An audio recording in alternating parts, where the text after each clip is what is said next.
Hello, this is your favorite show. I'm Makwaya Wakuhenga.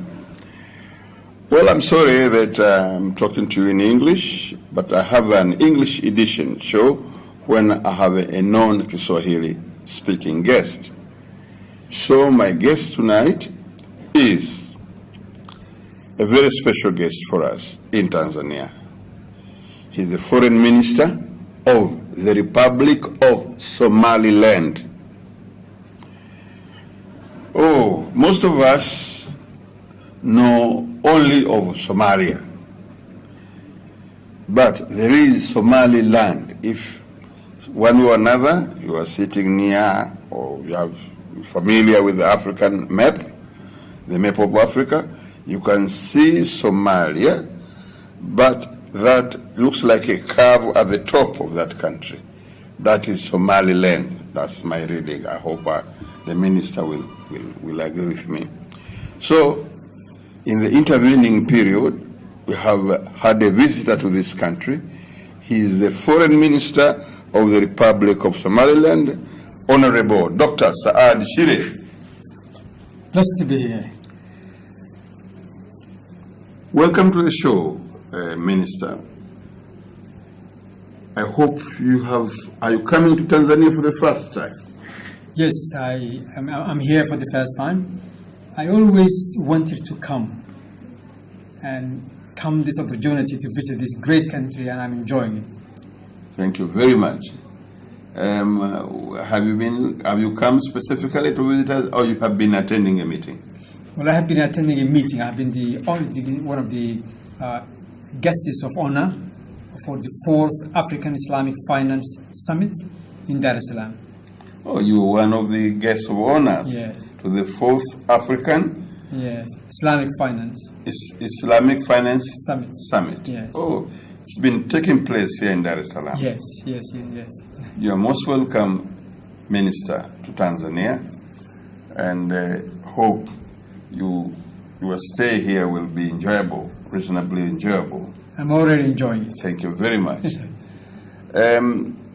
As you could see at the beginning of the show, I was trying to tell viewers of this show to have visualize Somalia one or another, because most of us here know of Somalia. That's right. But very few people know that there is a Somaliland. So can you please tell us the difference, starting with the background history of your country, how it came into being, how are you related with Somalia, your neighbors to the south, who are, as probably most of us Tanzanians know, we know of a Somalia whose capital is Mogadishu. And then we'll talk all these things along the way. Yes. And now, please, can you tell us a little background history of your country, Somaliland, how it came into being, and, the place where we are at the moment in time? Yes. Well, you're absolutely right. Most of the people confuse the difference between Somaliland and Somalia. Somaliland is not Somalia. Somaliland is not Somalia. It's not Somalia, and is not part of Somalia. It's a separate, independent country with its own history. Somaliland was the former British protectorate in the Horn of Africa. We share common boundaries with Djibouti in the west, and with Ethiopia in the south, and with Somalia in the east. It's that bit of the Horn of Africa on the Red Sea. The capital of Somaliland is called Hargeisa. Has been always the capital, even during the colonial era. It was the capital of Somaliland. Yes, let me interrupt you a little bit. Please, hope you will not forget where you have left off. Dear watchers, about 10 years ago, I think I became the first Tanzanian journalist to visit Somaliland. Viewers of this show and the other Kiswahili one may have seen my show, of course in Kiswahili, when I was in Hargeisa, Somaliland. And it was very, very interesting for me to see Somaliland. And obviously when I went when I took over, when I took up the trip, I was a little nervous. Will I come back home in one piece or in several pieces, given the what we hear on the news all the time about Somalia? But when I went to Somaliland, Hargeisa, the capital, oh, the situation was very different. I mean, people of older walks, it was very, very peaceful. You walk across people, you greet people, people who are very, very friendly. You may have seen that picture when I was at a market in Hargeisa. Hey, I was pleasantly surprised. You know, at that moment in time, when I went there, their bureau de change, their bureau de changes were found in the market. So when you want to change your money into the local currency or to get the dollar, you go to the market and you get it. And it's so peaceful that when time to comes, because of our brothers and sisters in Somalia, like other countries, they are very strict when it comes to time to pray. When it's time to go to pray, they leave their goods, including the dollars on the table, and they go and pray, and they come back and find their money intact and stolen. That was a pleasant surprise. So please go back to the history of the country. Yes, yes. Well, as I said, you know, Somaliland was the former British colony. Somaliland was the former British colony. Yes, or protectorate, in fact, rather. And that was from 1887 to June 1960. 1887 to June 1960. Over 70 years. We were part of the British Empire. I see. Which is like Tanzania, you know, in the later years of your history. Yes, yes. And we got our independence on June 26, 1960. Much earlier than former mainland, former Tanganyika, yes, which we call now mainland Tanzania. We got our independence on December 9th, 1961. Oh, right. Whereas you got it from the British, the same colonial power. Yeah, June 1960. June 1960. Yes, about a year and a half. About a year before you got it. Before we got our independence. Yes, that's right. Yes. Yes. Now, at that time, there was a strong anti-colonial sentiment, and there was an attempt to bring together all the Somali territories. As you know, there were 5 different territories where Somalis live. In Africa? In the Horn of Africa, yes. In the Horn of Africa, yes. 5 different colonies. 5 different areas or colonies where Somalis lived. Yes. Somali-speaking people lived. Yes. Like the French Somaliland, which that is Djibouti now. Oh, French Somaliland, yes, which is present-day Djibouti. Djibouti. Yes. And then you had Italian Somaliland in the south. And Italian Somaliland, yes, which is present-day Somalia, Mogadishu. Yes. And then British Somaliland, which is Somaliland. And British Somaliland, which is your country, yes, Somaliland. Yes. Dear watchers, it's very instructive for me. It's giving me, you know, a flashback in history, yeah, when most of us here were colonies of the British and the French, whatever. And he's telling me about his country, Somalia.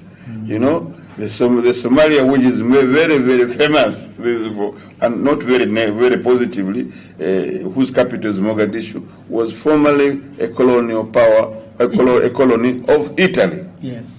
The Italians were colonizing, yes, Somalia of Mogadishu. Yes. And the other one? And then you have 2 regions, one in Ethiopia called used to be called Ogaden. And then the NFD of Kenya, the North Frontier District, where you have Somalis. And at that time, there was a movement to bring all the 5 together, and that's why we have a star with 5, you know, the 5-star flag. And when we joined, in fact, immediately our people, you know, sensed that, you know, that the union wasn't fair, and in a year, just a year later, that's 1961, there was a referendum on the union, and our people rejected it. You know, because within that year, they suddenly realized that, you know, that they were not being dealt fairly with, and that they were unhappy with the union. So right from the start, They rejected the union. Union with that was created by colonialists. When we got our independence Yes. on 26 June In Somaliland. 1960, 5 days later, Somalia got its independence Down south. down south on 1st July. You got independence, only difference was 1 month only. No, just 5 days. 5 days. Yes, just 5 days difference. 5 days difference. Yes. You got it in 1960. June 26, 1960, And Somalia got 1st July. or Mogadishu, 1st of July. Yes. 1960. 1960. Hey. Yes. So you have 26, 27, 28, 29. Yeah, 30, I'm with you. Yes. And then the first. But during those 5 days, Somaliland was a separate country acknowledged by the United Nations. At that point in time, in 1960, Yeah. Somaliland was a country Yes, it was a country. organized by the nations with, rightly demarcated borders. Yeah. With international boundaries, International It's boundaries. acknowledged by the members of the United Nations, and we had a prime minister, we had a cabinet, and we had a legislature. We have all the organs of a government. And then, because of that sentiment riding high at that time to bring all the Somali territories, our people decided to join, Somalia. But just right from the start, people sensed it that they were not being dealt fairly with by Somalia. So when the union law was put to referendum in the following year in 1961, our people rejected it. You were in Somaliland. Yes, in Somaliland. There was a move to unite all the Somali the two territories. Somalis. Yes, and all the Somali territories. Yes. After independence. Yes. And that referendum was organized by who? Well, there was an act of union. During the colonial days? No. After the union, Yes.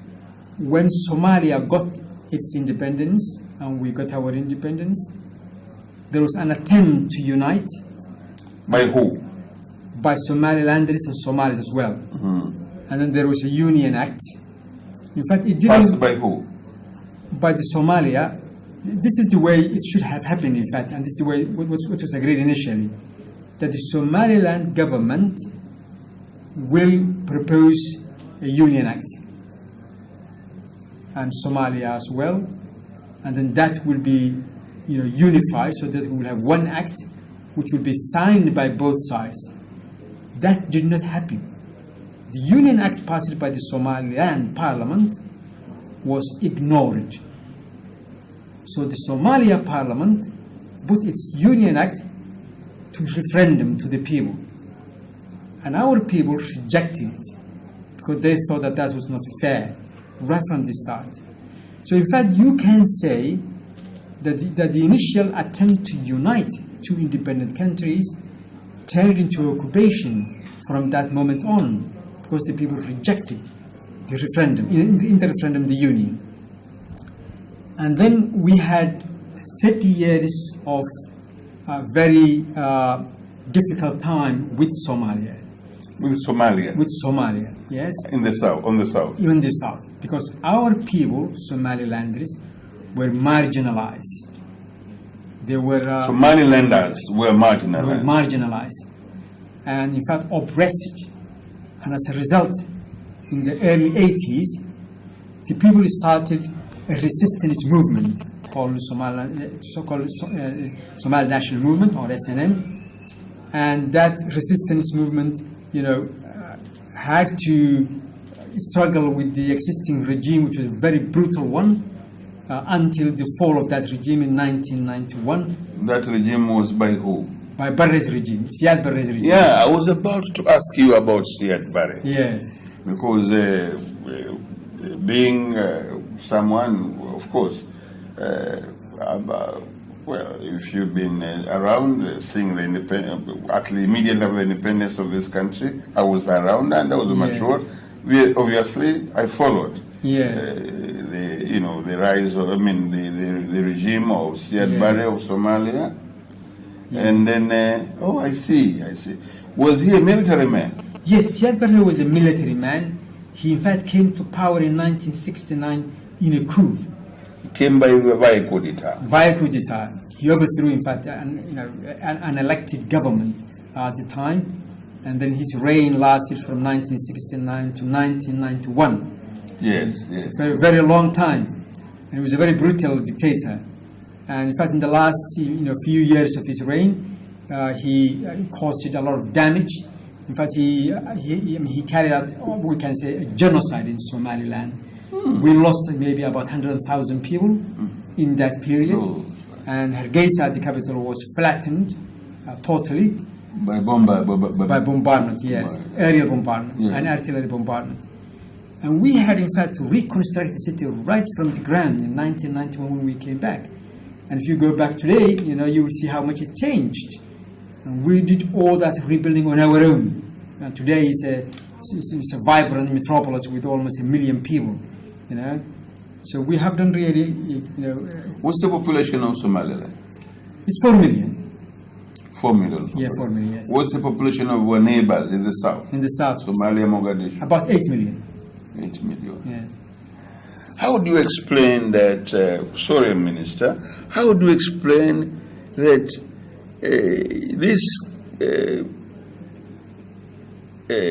name of your country is so interesting, so good, Somaliland, was not known to everybody?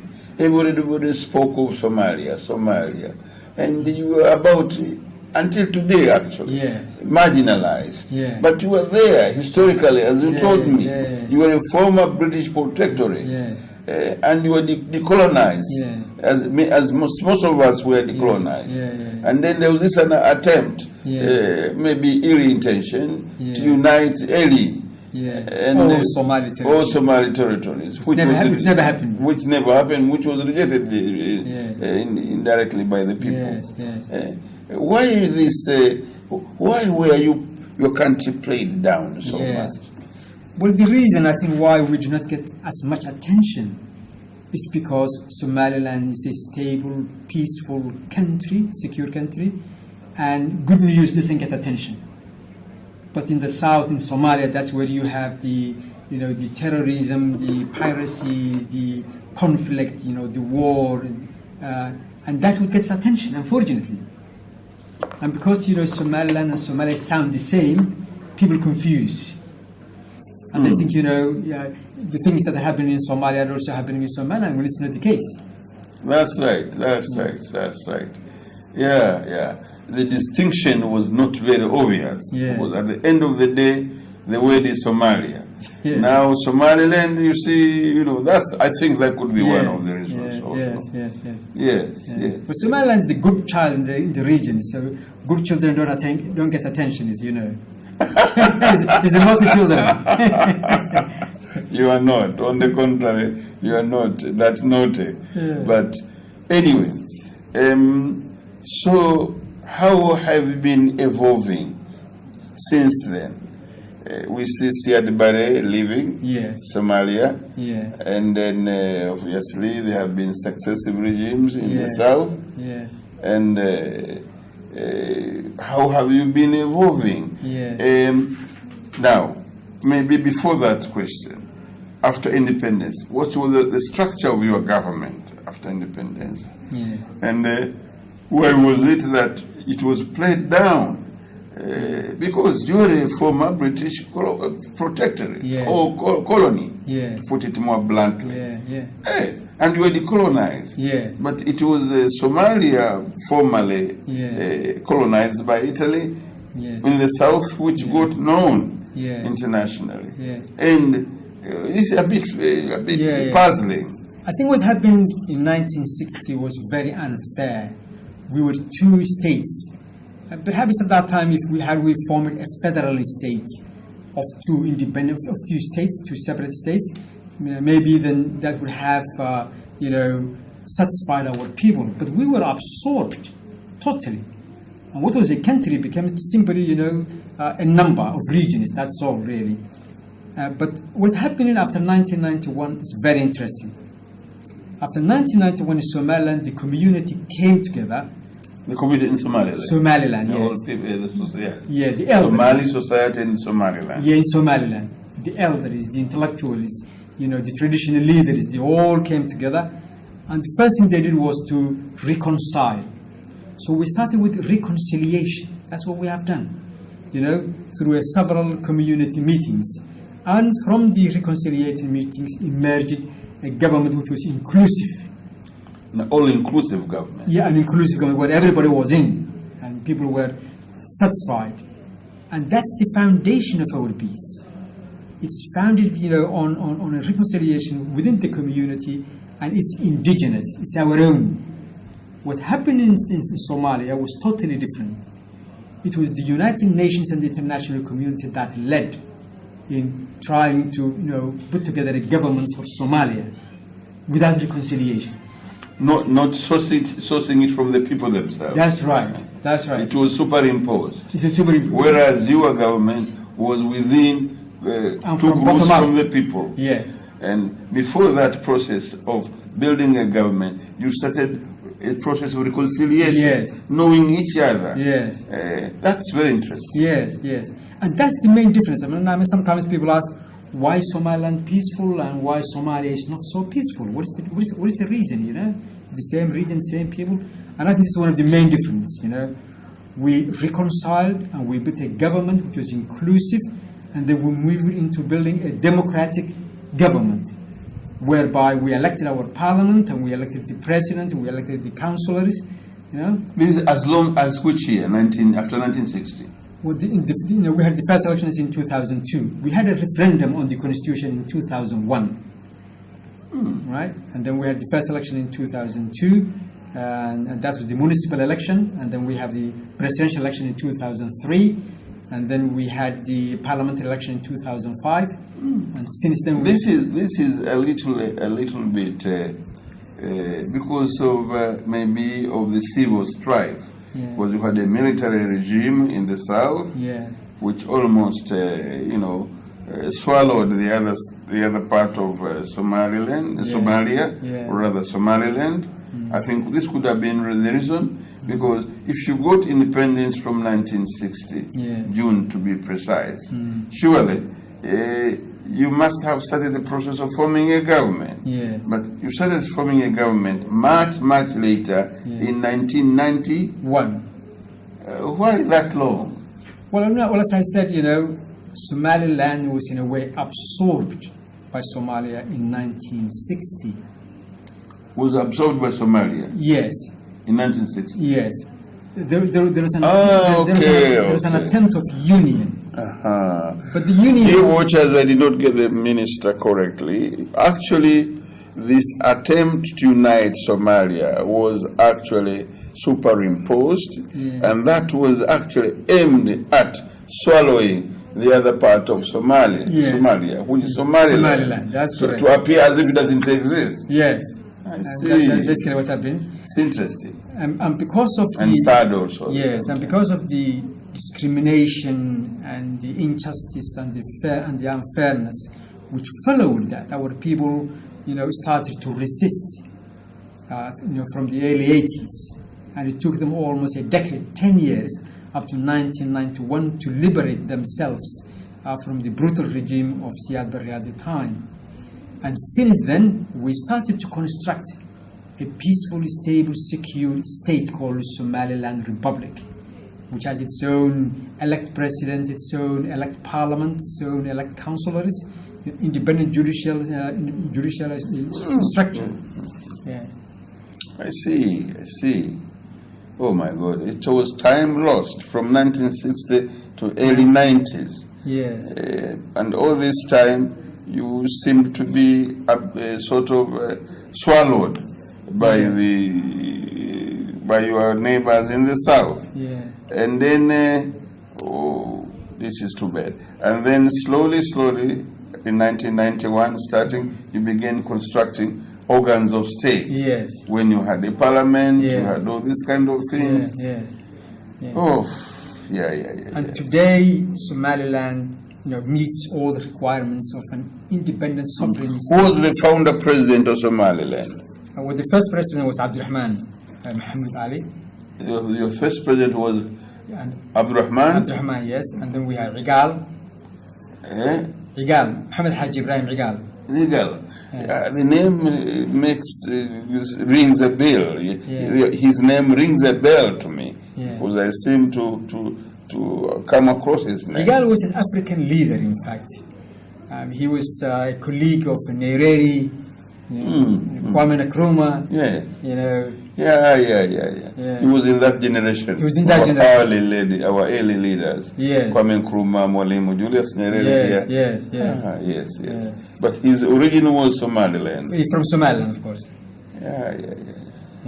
That's very, very interesting. Have there been, in the intervening period between 1960, when you had both the south and north of your country had independence, and this attempt to sort of swallow you into a union, which people rejected, had there been some fighting, some war between the two Somalias? Yeah. Well, in fact, as I said, there was a struggle. There was a liberation movement from 1981 to 1991, and that's how we liberated ourselves. In fact, as a result of that, 10-year-long struggle with the brutal regime that reigned at that time. And now Somaliland, has come a long way. Just to give you an example of how things have changed, in 1991 there were hardly any schools in Somaliland. The small number of schools that were destroyed during the struggle. But today we have more than 1,000 primary schools in the country. And by the way, you are talking about your country of 4 million. Yes. 4 million people. Yes. Whereas your neighbors in the south are how many? 8 million. 8 million. Yes. Oh. And today we have more than 1,000 primary schools, all built by us, by the assistance from international community. And we do not have even one university in 1991. In fact, we had no universities from 1960 to 1991. Now today we have nearly 30 universities in the country. You have 30 universities? Yes. So what legends mean? Yes. Yeah. So that gives you how much progress has been made in the country on our own. You have taken education very seriously. Yes. And we think Somaliland can contribute to the welfare and the security and the progress and the prosperity of the region as a whole. In fact, we believe that Somalia will benefit, from the independence and the progress of Somaliland itself. So we think Somaliland is good, not only for Somalilanders, but for everybody in the region.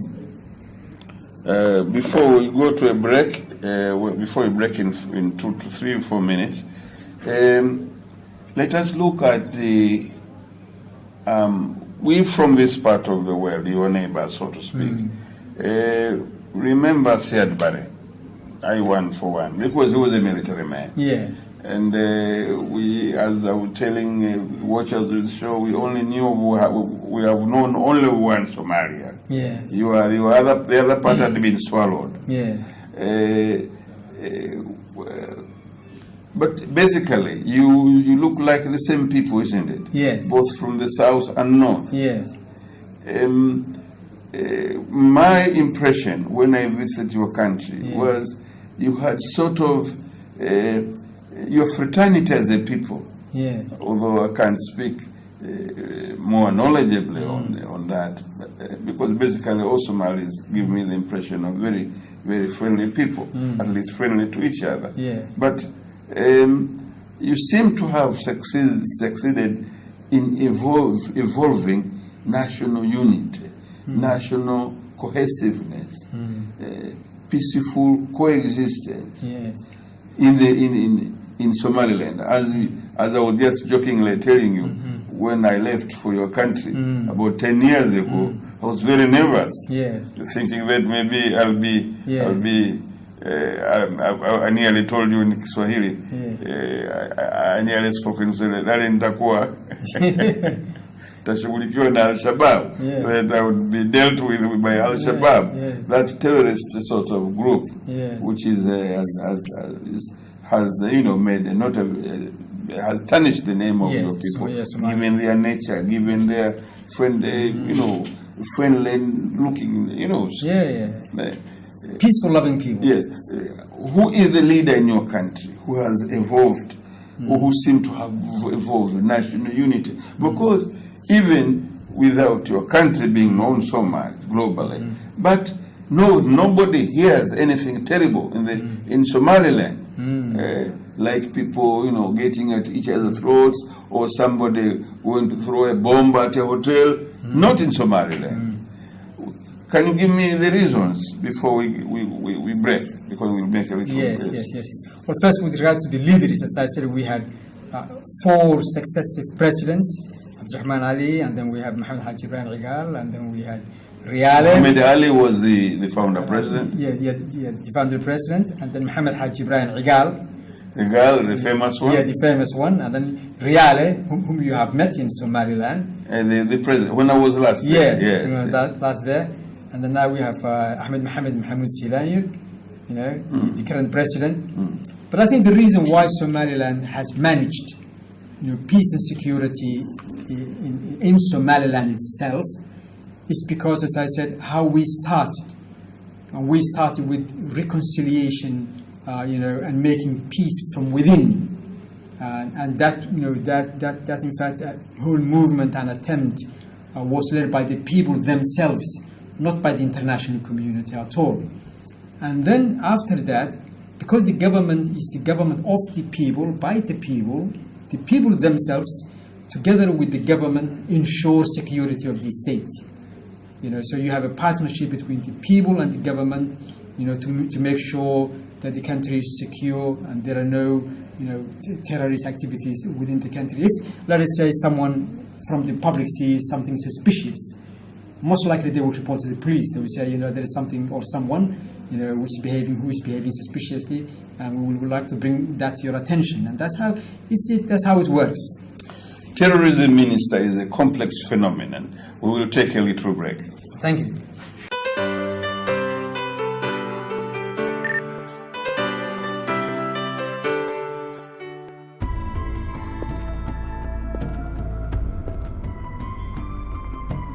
Mimi Albert Kilala naahidi kusema kweli daima. Mimi napenda kusema ukweli, na kusema ukweli ni mpenzi wa Mungu. Tutasema kweli katika siasa, uchumi, elimu, jamii na michezo.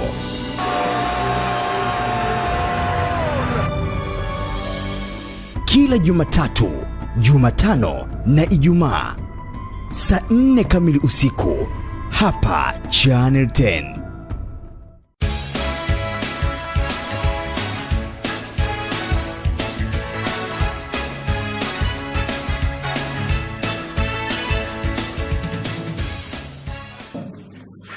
Before we took a break, you were telling me something very interesting, and I commented on the phenomenon of terrorism.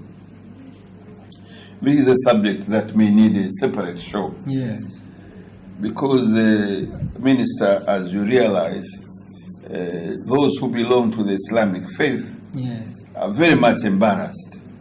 Because for one to be a Muslim, especially bearing a Muslim name, this business of terrorism really embarrasses him. Absolutely.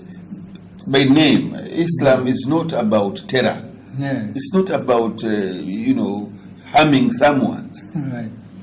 Even those who have read the history of Islam, the leader of this religion, being stoned those days by non-believers of his faith, there is a religious saying that angels surrounded the Prophet, asking him if he may need their help to at least counterattack to those. But the Prophet said no.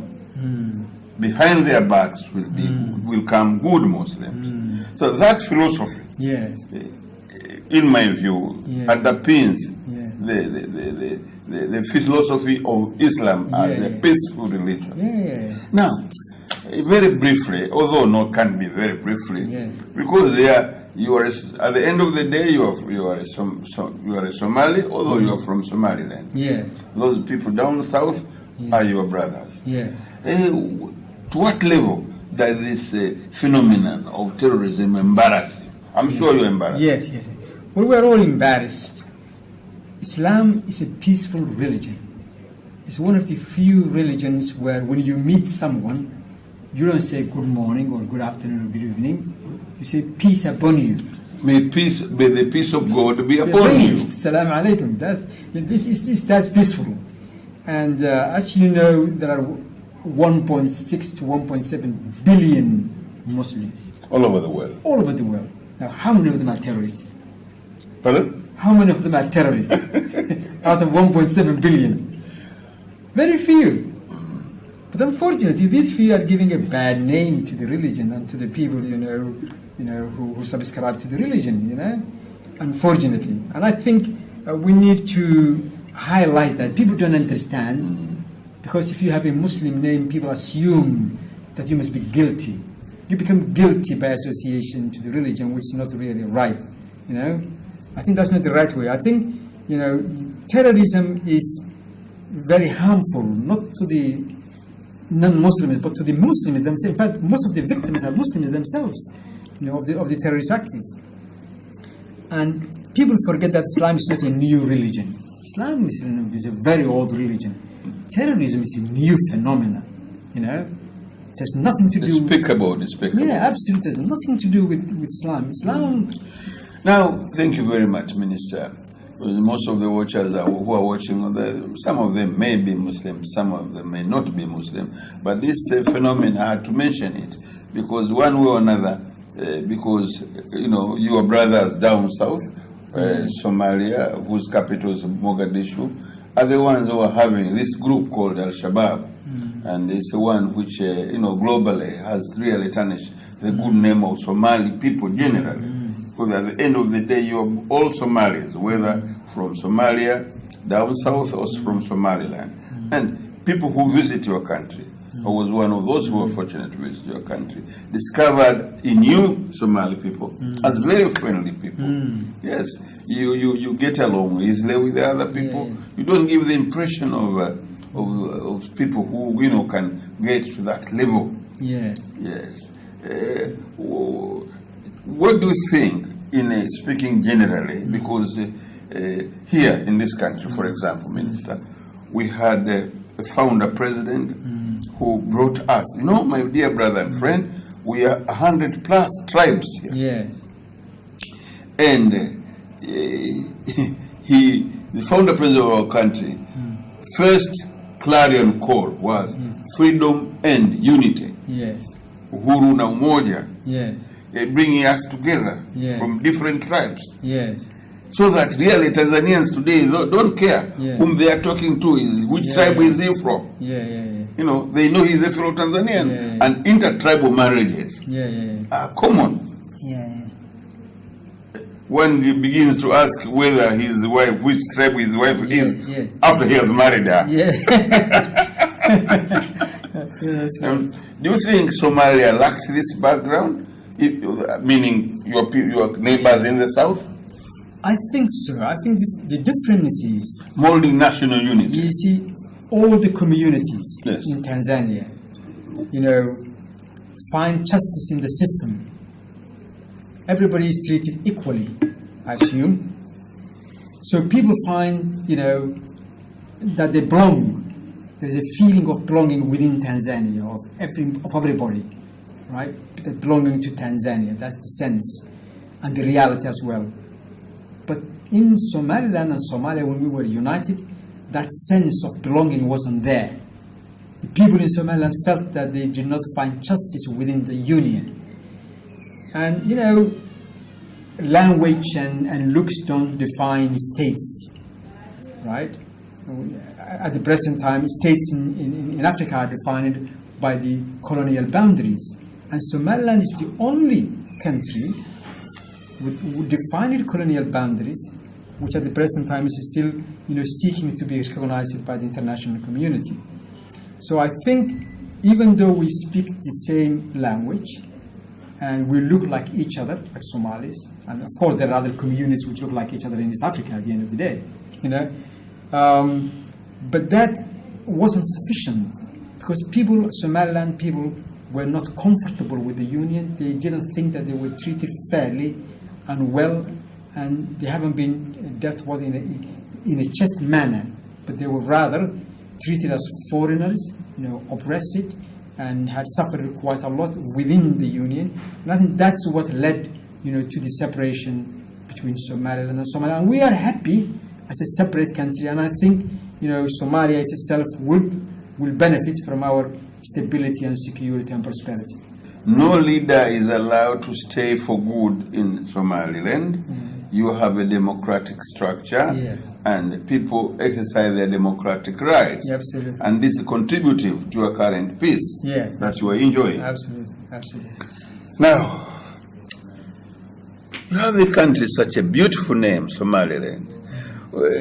Have you been recognized? Because you were recognized, follow my words, at the very beginning. Yes. The United Nations, when the British were in your country, you were British protected with the name Somaliland. Yes, yes. And now nobody who is remembering this. Nobody seems to want to remember history. Yeah. That there was a Somaliland. Now you are a country. Yes. What have been your efforts to get recognized? First with us within Africa, under the African Union. Of course, before, as you know only too well, we are the Organization of African Unity. Yes. Now it's the African Union. What have been your attempts to get recognized as a state, a sovereign state? Yes. Because I know, for example, as I was in your country, you have a full structure of a state. Yes, we do. Even these pamphlets you gave me the other day, there is a pamphlet here which I'm holding in my hands here, which propounds the foreign policy of the Republic of Somaliland. Yeah. I have got it. And here is a pamphlet propounding the culture of Somaliland. Yes. So, we have built a state which meets all the requirements of a sovereign state. We have defined boundaries, defined by the colonialists in the 19th century.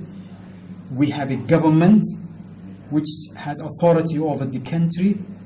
We have a permanent population, and we have the ability to enter into agreements with other governments, which we have done on many occasions, and with international companies as well. We have our own currency, our own army, our own police. We collect taxes. We pay our doctors and nurses and teachers from our own taxes. So we have everything that a sovereign state should have. That's what we have done. And the international community respects that and treats us as a de facto state. All that we are seeking at the present time, in fact, is to gain what we think is our right, which is a sovereign recognition of the people of Somaliland, so that we can take, our own right place in the United Nations and in the AU and IGAD.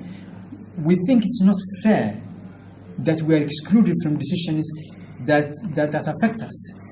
We think we should be around the table where decisions that affect us, are made, and we think that we will be contributing to the well-being and to the progress and the security of the region and the global community as a whole. Once we are recognized, but we are hopeful. Absolutely, absolutely. It's sad, Minister. It's very, very sad that until now, from 1991 onwards, you are yet to achieve membership of the United Nations or membership of the African Union.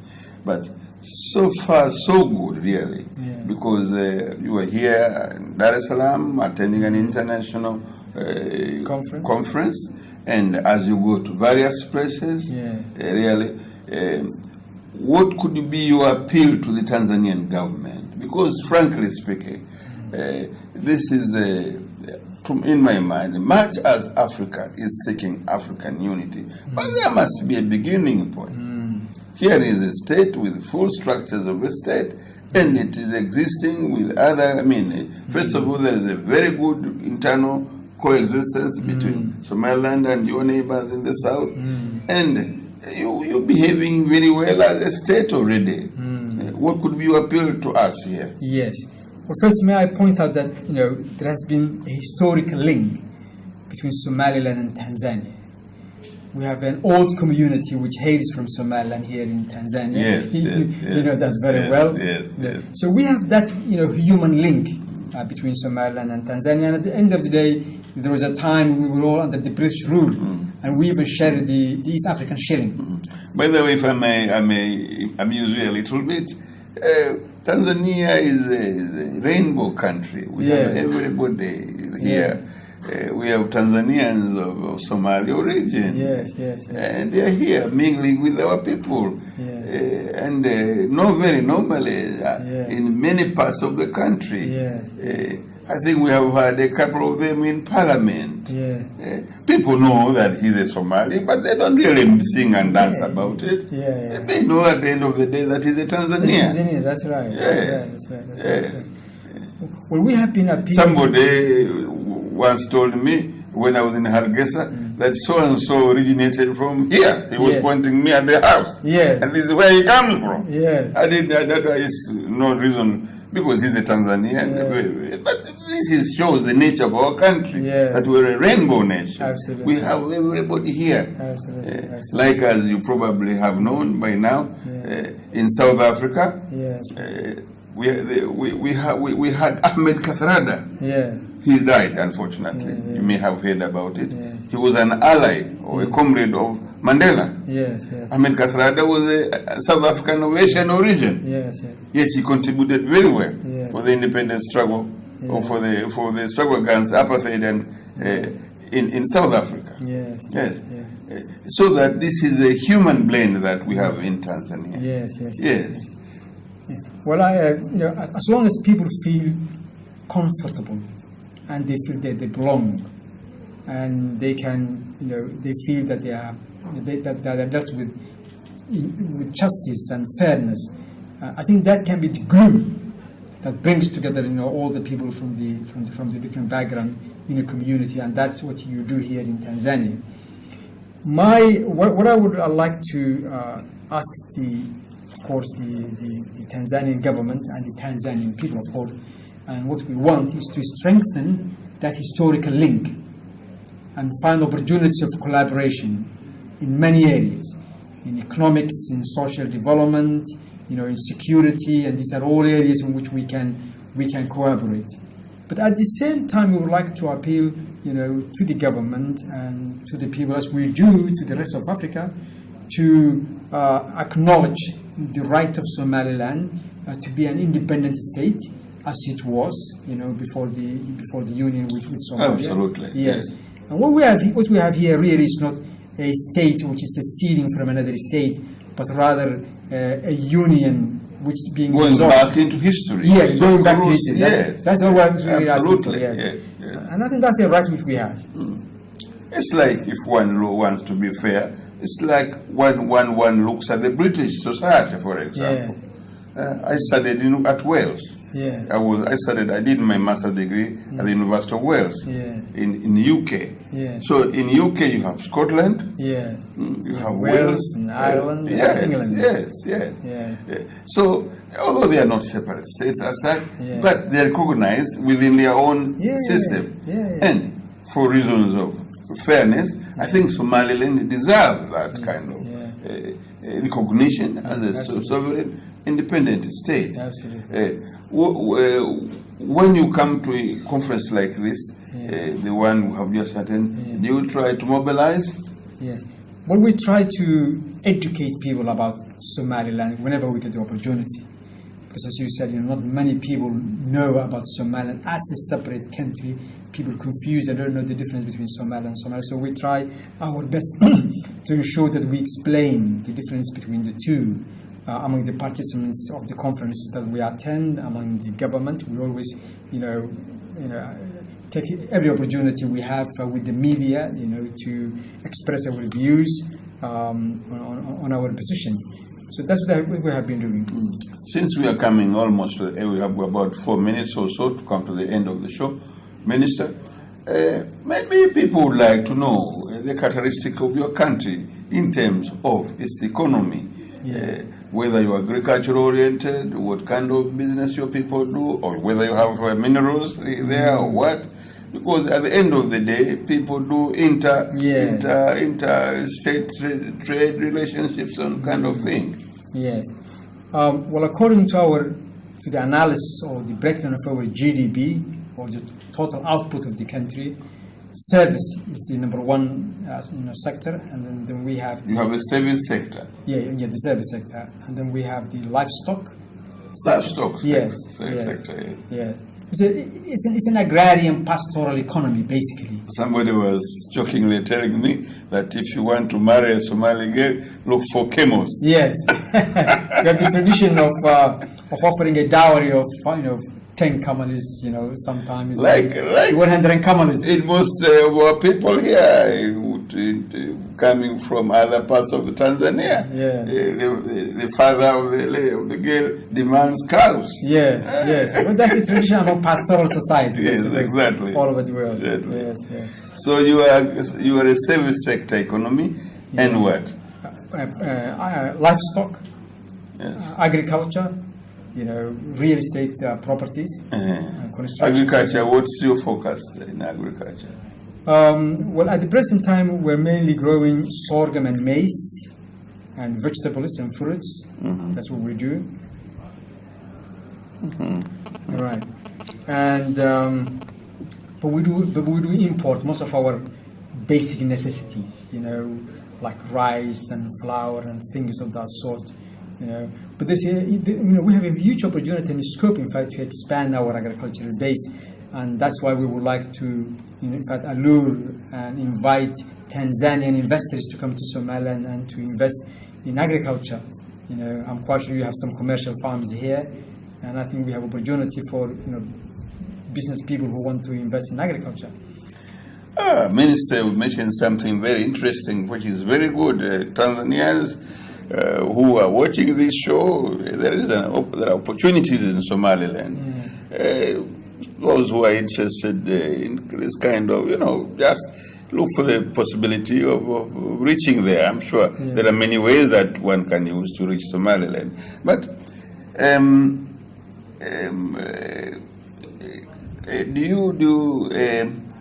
what's the major currency that you use? Well, we have our own currency, which is the Somaliland shilling. You have the Somaliland shilling? Yeah, Somaliland shilling. We print our own money. Really? Yes. Yeah, you print your own money. Yes. Somaliland shilling. Yes. But we have also some sort of a dual currency economy. The dollar is also an acceptable currency in Somaliland. You can transact with the dollar. Yeah, you can transact with the dollar as well. Which gives you flexibility if you are an investor. Because you can take away your profits, you can take away your capital. There is no restriction and limitation as to what you can own, what you can do, and what you can transfer. Yeah, really? Yes. That's good news. Yes. That's good news. It's an open country. Yeah. Now, having asked you about your diplomatic foray, asking people to recognize your state, so far so good, you are saying? Well, I think so. Last year I have been to 13 different countries. Been to 13 different countries? Yes. And met many ministries, foreign ministries, other ministries, even prime ministers. And I think everybody I told the story of Somaliland was understanding and sympathetic. And normally they will say, well, if that's all true, if that's the case, then how come you are not being recognized? And I think, Somaliland has a good legal case, a good historical case, and a good humanitarian case to be recognized. But sometimes its politics in the way, which are really in a way preventing us from getting what's due to us, which is full recognition by the international community. But as I said, we're very optimistic and hopeful.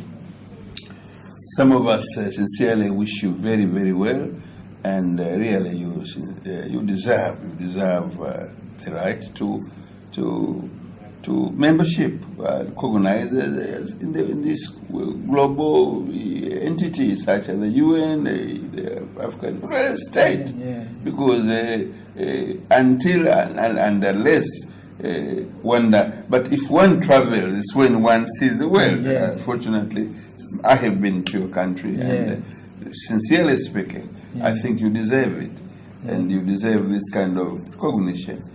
And maybe at the end of the day, maybe in conclusion, once you have this kind of recognition, as you probably know that or appreciate the meaning of unity. For example, mainland Tanzania, you know what was the name in the past before we united with Zanzibar. We are United Republic of Tanzania, but Zanzibar has a separate government. But we are in a union, sort of a United Republic. Yes. Would you, in the event you win recognition, do you think of in the future making both Somalis into one country or a United Republic, something like that? Well, our vision for the time being is to have, an East Africa which is economically integrated. So there's a free movement of people, free movement of capital, just like doing. You consider yourselves East Africans primarily? Well, for which I'm very, very happy. We're in East Africa. Yes, absolutely, absolutely. You have North Africa, and West Africa, South Africa, East Africa. So Somaliland is part of East Africa. Yes. So we would like to see East Africa, which is economically integrated and prosperous and peaceful, of independent states in which Somaliland is one. Yes. That's our vision. Minister, I'm very, very happy. Time is not our ally, but I frankly have enjoyed this talk, and I think those who have been watching this show have come to know Somaliland. The theme of the show has been getting to know Somaliland. I hope they have come to appreciate that there is a country in the East African region called Somaliland. Minister, I take occasion to thank you most sincerely. First of all, please feel very welcome to Tanzania, and the more you come, the more we'll be happy. Thank you very much. Thank you, I'm enjoying. Thank you very much. Thank you very much. Thank you.